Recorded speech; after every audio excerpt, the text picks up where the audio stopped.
इहासे प्रदीपेन मोहावर्ण घातिना लोक गर्भग्रह कृत्सन यथावत सप्रम प्रकाशितम देवदेश धर्म. नमस्कार, मी मीर कुलकर्णी. स्वागत आहे आपणा सर्वांचं माझ्या यूट्यूब चॅनलवर. तुम्ही पाहता इतिहासाची सुवर्णपाने.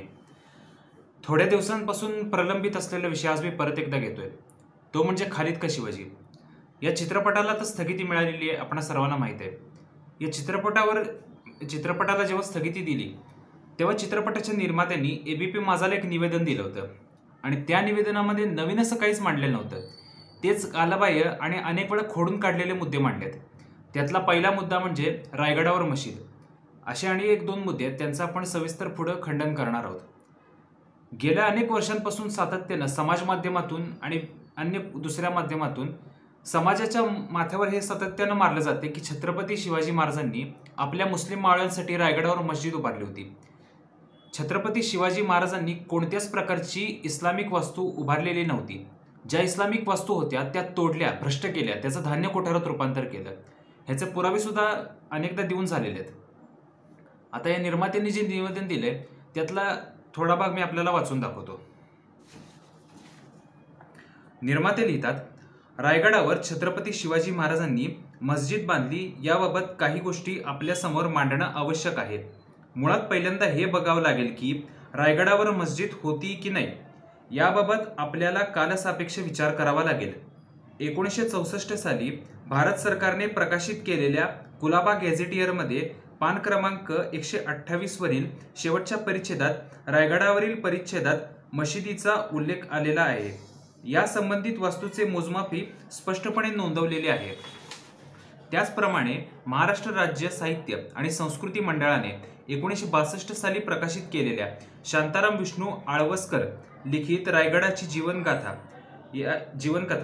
या संशोधनात्मक पुस्तकाच्या पान क्रमांक 22 वर किल्ले रायगडाचा नकाशा दिलेला आहे. त्यात महादरवाजाच्या आत गेल्यावर डाव्या हाताला दारू कोठारासमोर पीर लिहून मस्जिदीची आकृती चितारण्यात आली आहे. गॅझेटियरच्या सुरुवातीला या गॅझेटियरचे संपादक आणि थोर इतिहासकार सेतू माधवराव पगडी यांनी दिलेली माहिती आता आपण ऐकूया. ते लिहितात, महाराष्ट्र जिल्हा परिषद आणि पंचायत समिती कायदा 1961 कुलाबा आणि महाराष्ट्राच्या सर्व जिल्ह्यात 1 मे 1962 रोजी लागू झाला. तोपर्यंत या गॅझेटियरचे हस्तलिखित छापखान्यात गेले होते. त्यामुळे या कायद्यामुळे बदल झालेले आणि अधिकची माहिती परिशिष्टांच्या रूपात शेवटी जोडून जुलै 1964 मध्ये हे गॅझेटियर प्रसिद्ध झाले. या निवेदनात केलेल्या दाव्यानुसार मी 1964 साली प्रकाशित झालेले व त्याहून जुने म्हणजे 1883 साली प्रकाशित झालेले कुलाबा गॅझेटियरचे पान क्रमांक 128 बारकाईने तपासले. 2 वर्षाच्या गॅझेटियरमध्ये पान क्रमांक 128 वर रायगड संबंधी किंवा मशिदी संबंधी कोणतीही माहिती मला सापडली नाही. पुढे जाऊन मी 2000 सालच्या गॅझेटियरमध्ये आलेली रायगडासंबंधीची माहिती बारकाईने तपासली. त्यात रायगडावर मशीद आहे असा एका शब्दाचा देखील उल्लेख मला आढळला नाही. 1883 सालच्या गॅझेटियरमध्ये पान क्रमांक 360 वर पुढील उल्लेख आहे. A steep climb of about 3/4 of a mile east from the great gate leads to a point on the northwest crest of the hilltop where is the tomb of the Musalman saint Madar. महादरवाजाच्या पूर्वेला सुमारे 3/4 मैलाची एक तीव्र चढण लागते व ती टेकडीच्या माथ्याच्या वायव्येकडील शिखरावर एका बिंदूकडे जाते. तिथे मुसलमान संत मदार यांची कबर आहे. 1964च्या गॅझेटियरमध्ये हीच माहिती पृष्ठ क्रमांक 930 वर आली आहे. माहितीमध्ये मस्जिद आहे असं म्हटलेले नसून टॉम्ब म्हणजे कबर आहे असं म्हटलं आहे. ही कबर कोणी बांधली याविषयीची कोणतीही माहिती 2000 सालच्या गॅझेटियरमध्ये आलेली नाही.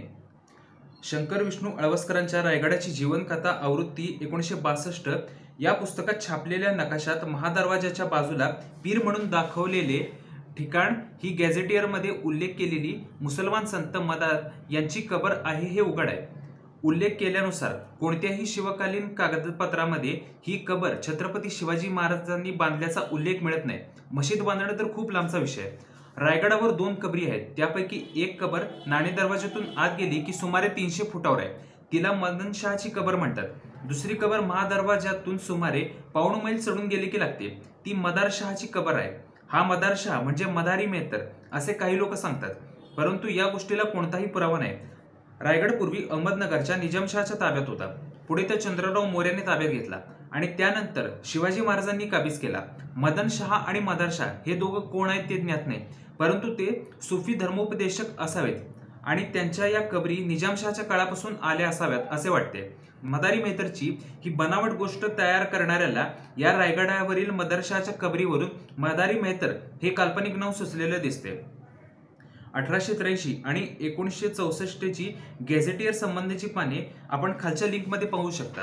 एकंदरीत काय तर या बी ग्रेडी मराठा सेवा संघाप्रमाणे चित्रपटाच्या निर्मात्यांना सुद्धा खोटा आणि चुकीचा इतिहास दाखवून समाजाची देशाची दिशाभूल करायची सवय लागलेली आहे हे या निवेदनावरून स्पष्ट होते. आता इथंच थांबतो. व्हिडिओ आवडला असेल तर लाईक करा, शेअर करा, इतिहासाची सुवर्णपाने सबस्क्राईब करा. धन्यवाद. नमस्कार.